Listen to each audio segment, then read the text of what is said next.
Good morning, all of the students. Today we are discuss about the remaining topics of adrenal gland in pharmacology for nurses. तो अपन ने previous class में देखा था adrenal gland के बारे में। तो एड्रिनल ग्लैंड के बारे में अपन ने बात की थी कि एड्रिनल ग्लैंड को अपन ने कितने पार्ट में डिवाइड किया था, 2 पार्ट्स के अंदर। कौन कौन से? एड्रिनल कॉर्टेक्स और एड्रिनल मेडुला। फिर उसके अंदर अपन ने सभी प्रकार की ड्रग्स देखी, उनका फंक्शन देखा कि ये बॉडी के अंदर किस प्रकार से हेल्पफुल रहते हैं, क्या वर्क है वो प्रोड्यूस करते हैं, किस प्रकार से जो हार्मोन सिक्रेशन का जो वर्क है उनको सिंथेसाइज्ड करते हैं, उनको कंट्रोल करते हैं।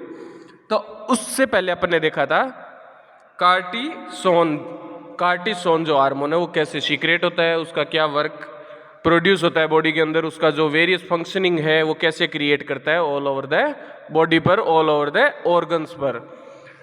अब देखते हैं अपन कोर्टिसोल के बाद कोर्टिसोन। तो कोर्टिसोन क्या है? This is a very similar to cortisol with some anti inflammatory and salt retention action. तो इसके बारे में अपन क्या बात कर रहे हैं कि जो अपन ने कार्टिसोल के अंदर जितना भी जो फंक्शनिंग देखा था कि कैसे बॉडी पर ये इफेक्ट डाल रहा है, कैसे बॉडी की जो मेटाबॉलिज्म है उस रिएक्शन को कैसे प्रोड्यूस कर रहा है, उस क्या क्या एंटी इन्फ्लामेटरी जो रिएक्शंस है उसको किस हिसाब से प्रोड्यूस कर रहा है, कैसे जो सोडियम और जो वाटर का जो रिटेंशन है उसको मेंटेन कर रहा है। तो ये सारी बातें अपने कोर्टिसोल में की थी। तो कोर्टिसोल क्या है कि जो कोर्टिसोल का जो एक्शन है सेम एज वो का वही एक्शन किसका है? कोर्टिसोन का। जिस हिसाब से जो बॉडी पर कोर्टिसोल वर्क करता है सेम एज कोर्टिसोन भी उसी तरह की तरीके से बॉडी पर काम करता है, बॉडी पर अपना जो फंक्शन है वो क्रिएट करता है। इसके अंदर देखते हैं अपन कोर्टिसोन के अंदर किस किस ड्रग्स को इंक्लूड कर रहे हैं। प्रेडनिसोन। कौन सी drug? Prednisone. Second one methyl prednisolone. First one हो गया prednisone, second methyl prednisolone, third dexamethasone. Third कौन सी होगी? डेक्सामेथासोन। और फोर्थ वन बीटामेथासोन, बीटामेथासोन। और फिफ्थ वन ट्राइमिसिनोलोन। तो फर्स्ट वन ड्रग कौन सी आ गई? Prednisolone. Second one prednisone, third one dexamethasone, fourth one betamethasone और सिक्स्थ वन ट्राइमिसिनोलोन। अब अपन देखते हैं these all are the substance which strong anti inflammatory action but less salt and water retaining action. और ये जो सभी प्रकार जो भी अपन ने जो 6 ड्रग्स है, जो भी 6 जो ड्रग्स है जिसके बारे में अपन ने बात की है, ये सभी जो ड्रग्स है prednisolone, prednisone, methyl prednisolone, dexamethasone, betamethasone और ट्राइमिसिनोलोन, तो ये सभी जो ड्रग्स है वो क्या करती है? हाइयर एक्शन प्रोड्यूस करती है, बहुत ही ज़्यादा अमाउंट के अंदर एक्शन प्रोड्यूस करती है। कौन सा action? Anti inflammatory action. Anti inflammatory action क्या है? बहुत ज़्यादा मात्रा के अंदर प्रोड्यूस करती है। इसकी जो एंटी इन्फ्लामेटरी रिएक्शन है वो बहुत ज़्यादा हाई होती है। और बट क्या होता है, यानी लेकिन इसका जो साल्ट और वाटर रिटेंशन जो प्रोसेस है वो एक्शन जो है वो क्या होता है? लेस होता है। एंटी इन्फ्लामेटरी एक्शन है वो तो क्या होता है? इसका ज़्यादा होता है, बट जो वाटर और साल्ट रिटेंशन है वो क्या होता है? कम होता है। अब अपन बात करते हैं इसके यूजेज कि ये जो कार्टिसोन जो है उसका यूज क्या है, उसका जो काम क्या है, उसका वर्क क्या है। These are many use of cortisone and other substances. इसके क्या है? बॉडी के अंदर बहुत सारे यूजेज हैं, बहुत सारे उपयोग है। उसके बारे में अपन बात करते हैं। Like as a replacement therapy. सबसे पहला वर्क क्या हो गया इसका?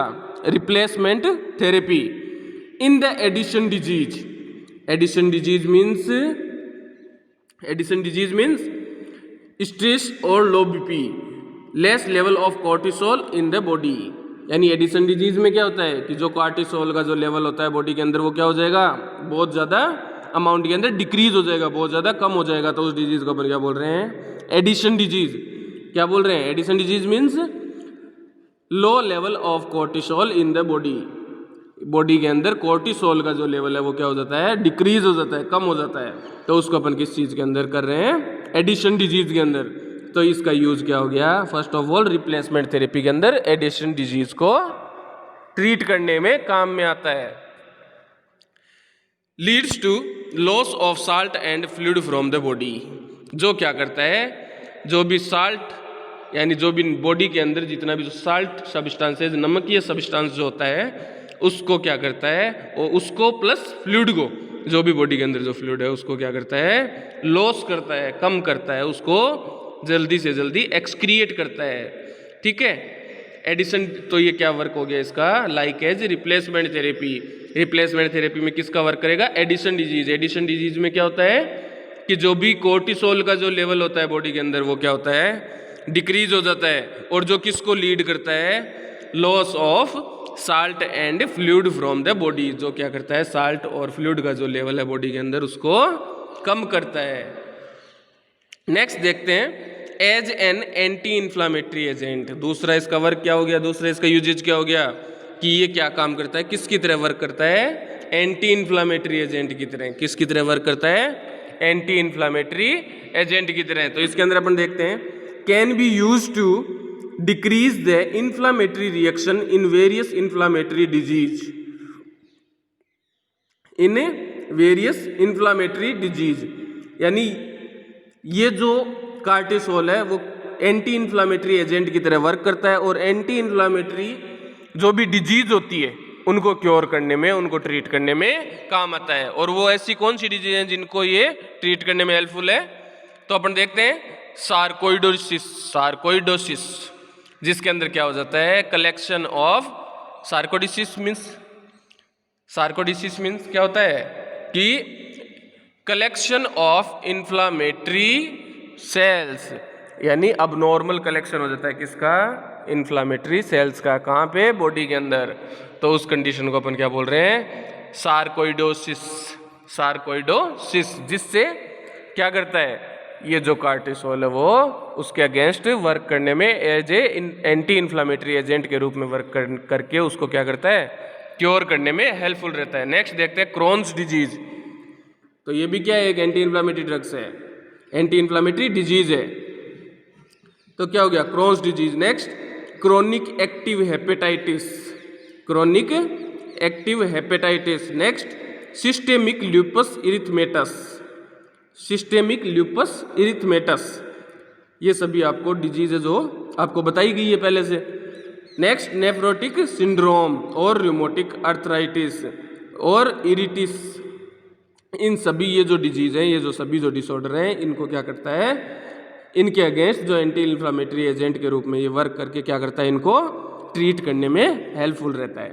नेक्स्ट देखते हैं, they should not be used in acute bacterial infection. ये जो लाइन है वो नोट करने लायक है ना। यानी ये जो ड्रग है, ये जो कार्टिसोन है, ये क्या करता है, शुड नॉट बी यूज्ड, यानी इसको कहाँ यूज नहीं करना चाहिए, एक्यूट बैक्टीरियल इन्फेक्शन।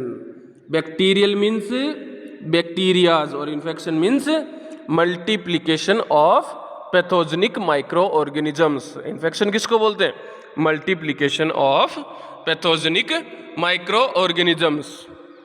तो जितना भी प्रकार का जो एक्यूट मीन्स कम समय तक, कितने टाइप का होता है, एक्यूट और chronic. Acute means in the short duration, acute means for the short duration, और chronic means for long duration. Acute का मतलब होता है कम समय के लिए जो भी डिजीज हो रही है, जिसका जो मोड ऑफ इन्फेक्शन है या जिसका जो टाइम ड्यूरेशन है वो क्या होता है, शॉर्ट होता है, कम होता है, तो उसको अपन किस कैटेगरी में शामिल कर देते हैं, एक्यूट में। और जिसका जो टाइम ड्यूरेशन होता है वो लंबा होता है, यानी वो जो डिजीज है वो लंबे समय तक इन्फेक्टेड रहता है, वो पर्सन लंबे समय तक वो जो डिजीज है वो प्रेजेंट रहती है, तो उसको अपन क्या बोल रहे हैं, क्रोनिक। ठीक है। तो यहाँ अपन बात करते हैं एक्यूट बैक्टीरियल इन्फेक्शन की। तो इन्फेक्शन का मैंने बताया आपको कि multiplication of pathogenic microorganisms, तो उसको क्या बोल रहे हैं, इन्फेक्शन। और बैक्टीरिया, बैक्टीरियल मीन्स जो भी बैक्टीरिया के थ्रू, जो भी जीवाणु के थ्रू जो इन्फेक्शन प्रोड्यूस होता है उसको अपन क्या बोल रहे हैं, बैक्टीरियल इन्फेक्शन। और एक्यूट बैक्टीरियल इन्फेक्शन मीन्स कम समय के लिए जो भी बैक्टीरियल इन्फेक्शन हुआ है उसके अंदर अपने को इस कार्टिसोन को यूज नहीं करना है, यूज नहीं करना है। नेक्स्ट देखते हैं, as a anti allergic and immunosuppressant in asthma, high fever, eczema auto immune haemolytic anaemia, idiopathic thrombocytopenia and various skin disease. और इसके अलावा अपन इसको और कहाँ भी देख सकते हैं, एज ए एंटी एलर्जिक, है ना, यानी जो भी एलर्जी प्रोड्यूस करते हैं जो भी सब्सटेंस, उसके अंदर एंटी एलर्जिक और कोई भी किसी भी प्रकार का जो अपने इम्यूनिटी सिस्टम है उसको क्या कर रहा है, रोक रहा है, उसको इनहिबिट कर रहा है, उसको दबा रहा है, ठीक है। तो ऐसा किसी भी प्रकार का अस्थमा, बहुत ज़्यादा हाई फीवर मीन्स बहुत जिसका टेम्परेचर बहुत ज़्यादा हो गया हो, नॉर्मल टेम्परेचर कितना होता है 98.6 डिग्री फ़ारेनहाइट, अगर उससे ज़्यादा अगर टेम्परेचर हो रहा है तो उसको अपन किस में इंक्लूड कर रहे हैं, फीवर की कंडीशन में। अनदर नेम पायरेक्सिया, तो किसी भी प्रकार की हाई फीवर, या एक्जिमा मीन्स स्किन डिसऑर्डर है जिसके अंदर क्या हो जाता है कि रेड स्पॉट प्रेजेंट हो जाते हैं स्किन पर। इसके अलावा हिमोलाइटिक एनीमिया मीन्स आपको पहले भी बताया गया है, यानी ब्लड है वो धीरे धीरे, हीमोग्लोबिन जो लेवल है वो धीरे धीरे डिक्रीज होने लग जाता है। Thrombocytopenia means platelet level decrease होना, प्लेटलेट्स जो है उनका काउंट डिक्रीज हो जाना, प्लेटलेट से वो धीरे धीरे क्या होने लग जाती है, डिस्ट्रॉय होने लग जाती है। तो डिस्ट्रॉय होने लग जाती है तो उनका जो नंबर है, उनकी जो अमाउंट है, उनका जो काउंट है वो क्या हो जाएगा, होने लग जाएगा, धीरे धीरे डिक्रीज होने लग जाएगा, कम होने लग जाएगा। तो उसको अपन उस कंडीशन को क्या बोल देंगे, thrombocytopenia and various skin disease, और बहुत सारी स्किन डिजीजों के अंदर। नेक्स्ट अपन बात करते हैं, if also use after the organ transplant to prevent rejection. और इसको अपन कहाँ यूज कर सकते हैं, ऐसी जगह भी अपन यूज कर सकते हैं जिस पेशेंट के अंदर ऑर्गन ट्रांसप्लांट हुआ। ऑर्गन ट्रांसप्लांट मीन्स अंग स्थानांतरण किसी के अंदर, जैसे मान लो कि कोई बोन है वो क्या की गई है, ट्रांसप्लांट की गई है। ट्रांसप्लांट मीन्स एक व्यक्ति से दूसरे व्यक्ति के अंदर, तो उसमें क्या करता है वो रिजेक्शन की जो प्रोसेस है उसको कम करता है, उसकी जो प्रोसेस है उसको रिलीफ प्रोवाइड करता है। Next as a anti tumour, और ये क्या करता है, as a anti tumour work भी जो है वो प्रोड्यूस करता है। As a anti tumour means collection of abnormal cells, tumour means अब collection of abnormal cell in a particular place for the short duration और लॉन्ग ड्यूरेशन, यानी बहुत सारी जो डिस्ट्रॉयबल या अनयूजेबल जो सेल्स है, जो कोशिकाएं हैं, वो अगर एक जगह एकत्रित हो जाती है, एक जगह कलेक्ट हो जाती है, तो वो क्या कर देती है, एक गांठ का निर्माण कर देती है, एक ट्यूमर का फॉर्मेशन कर देती है। तो उस वर्ड को अपन क्या बोल रहे हैं, ट्यूमर। तो ये क्या करती है, against the anti tumour work जो है वो परफॉर्म करती है, ठीक है। यूज्ड इन सम ल्यूकेमियाज, ठीक है। और किसके अंदर, जो ल्यूकेमिया की जो कंडीशन है उसके अंदर भी इसको यूज लिया जा सकता है, उसके अंदर भी इसको काम में लिया जा सकता है। नेक्स्ट अपन देखते हैं डोज। डोज के अंदर फर्स्ट वन अपन ड्रग्स देखते हैं, कार्टिसोल और हाइड्रोकोर्टिसोन। कार्टिसोल ड्रग का नाम क्या है, ये ड्रग का नाम है, ठीक है, केमिकल एजेंट का नाम है, मेडिकेशन का नाम है। फर्स्ट वन कौन सा है, ये क्लासिफिकेशन है। तो उसके अंदर अपन देखते हैं डोज प्लस क्लासिफिकेशन के अंदर फर्स्ट वन ड्रग कॉर्टिसोल और हाइड्रोकोर्टिसोन। कॉर्टिसोल और hydrocortisone for the replacement therapy, इसकी डोज कितनी दी जाती है, 20 to 30 mg डेली ओरली। कितनी दी जाती है इसकी डोज, कार्टिसोल और हाइड्रोकोर्टिसोन की, 20 से 30 मिलीग्राम डेली ओरली, यानी 20 से 30 ग्राम डेली ओरली, यानी बक्कल कैविटी के थ्रू, माउथ के थ्रू, यानी टैबलेट फॉर्म में। नेक्स्ट देखते हैं, for the anti inflammatory effect 100 mg IV TDS। और अगर अपने को एंटी इन्फ्लामेटरी इफेक्ट के लिए अगर अपने को ये ड्रग्स देनी है तो अपन इसकी कितनी डोज देंगे, 100 mg, कितनी, 100 mg IV means intravascular, intravenous, यानी डायरेक्ट वेन के अंदर अपने को इंजेक्शन के थ्रू इसको पुश करना है। ये जो ड्रग्स है वो डायरेक्ट कहाँ दी जाएगी, इंट्रावेन, यानी वेन के अंदर प्रोवाइड की जाएगी। और क्या कितनी प्रोवाइड की जाएगी, TDS 3 times in a day, कितनी बार, दिन में 3 बार, कितनी बार, दिन में 3 बार। नेक्स्ट अपन देखते हैं सेकंड वन, फर्स्ट वन देखा कार्टिसोल, सेकंड वन ड्रग्स देखते हैं कार्टिसोन। कार्टिसोन ड्रग्स की अपन डोज की बात करते हैं, कितनी, 25 to 50 मिलीग्राम डेली IV और IM। कितनी देनी है, 25 से 50 मिलीग्राम डेली देनी है, ठीक है, आईवी और आईएम। यानी इस ड्रग्स को अपन इंट्रावेनसली भी दे सकते हैं, यानी डायरेक्ट वेन के अंदर भी पुश कर सकते हैं, और आईएम मीन्स इंट्रामस्कुलर, यानी मसल्स के अंदर भी अपन इसको प्रोवाइड कर सकते हैं। यानी इसके दो रूट हो गए, आईवी भी दे सकते हैं और इंट्रामस्कुलर भी दे सकते हैं। नेक्स्ट वन अपन ड्रग देखते हैं, प्रेडनिसोलोन। इसकी अपन डोज देखते हैं 100 mg daily orally, 100 mg daily orally. Next देखते हैं मिथाइल प्रेडनिसोलोन। नेक्स्ट ड्रग कौन सी होगी, methyl prednisolone, 50 mg daily orally, 50 mg daily orally, यानी 50 mg प्रतिदिन देनी है ओरली। ओरल यानी माउथ से, बक्कल कैविटी के थ्रू, ओरल कैविटी के थ्रू। नेक्स्ट मिथाइल प्रेडनिसोलोन कितनी देनी है, 50 mg डेली ओरली। अब अपन देखते हैं डेक्सामेथासोन। तो इसकी अपन कितनी डोज प्रोवाइड करते हैं, 16 mg डेली आईवी और आईएम, 16 mg डेली आईवी और आईएम, यानी 16 मिलीग्राम डेली अपने को पेशेंट को प्रोवाइड करनी है। कौन कौन से रूट से अपन कर सकते हैं, आईवी या तो इंट्रावेन के अंदर या इंट्रामस्कुलरली। नेक्स्ट देखते हैं बीटामेथासोन। नेक्स्ट ड्रग कौन सी है, बीटामेथासोन, जो अपन कितनी प्रोवाइड करते हैं, 16 mg आईवी और आईएम, 16 mg इंट्रावेनसली और इंट्रामस्कुलर।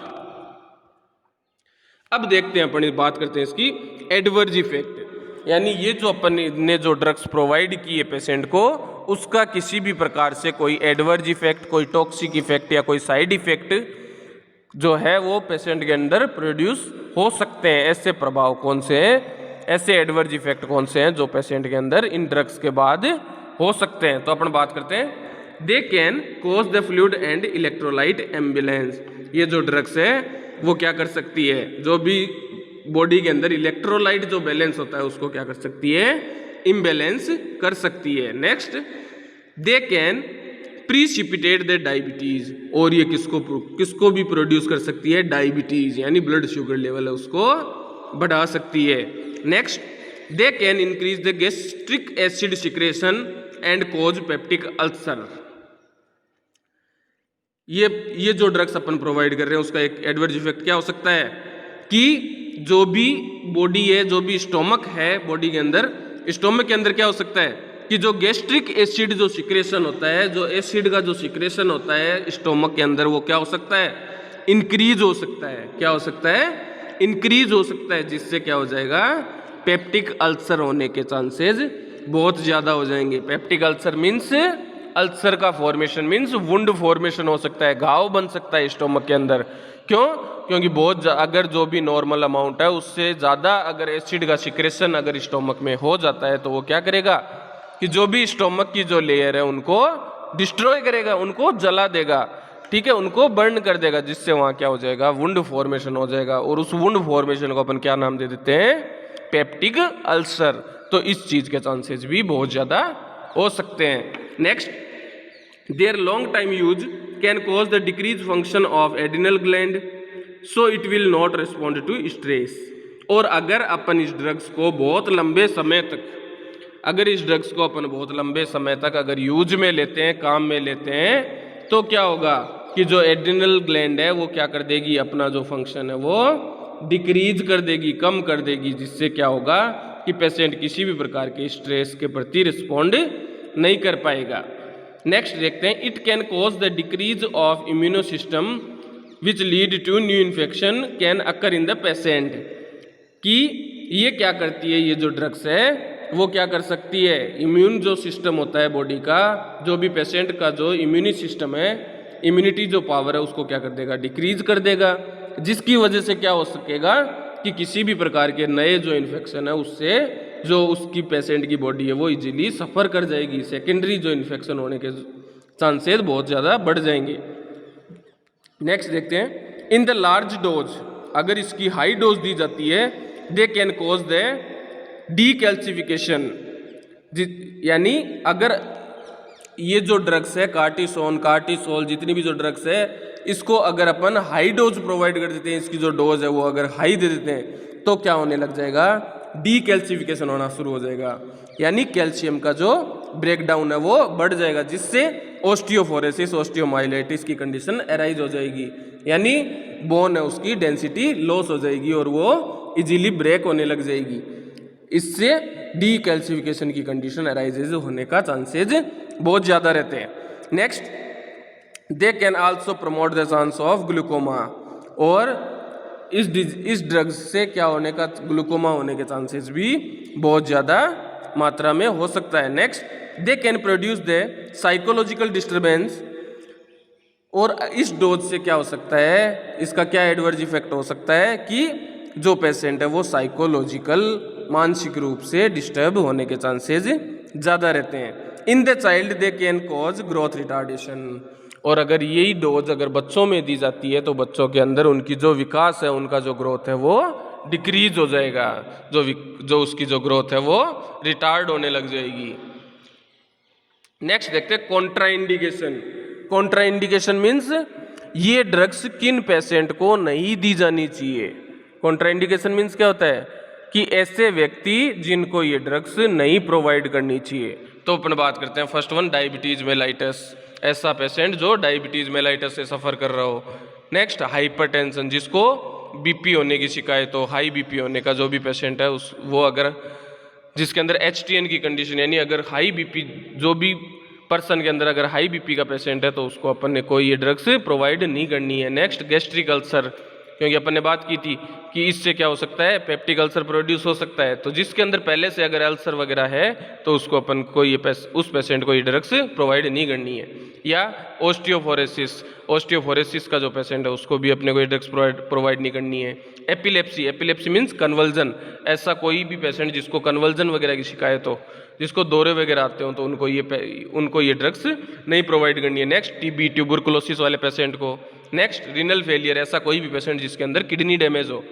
नेक्स्ट, साइकोसिस, और नेक्स्ट प्रेगनेंसी, यानी जो भी प्रेग्नेंट जो वुमेन है उसको अपने को ये ड्रग्स प्रोवाइड नहीं करनी है। Okay, thank you so much guys.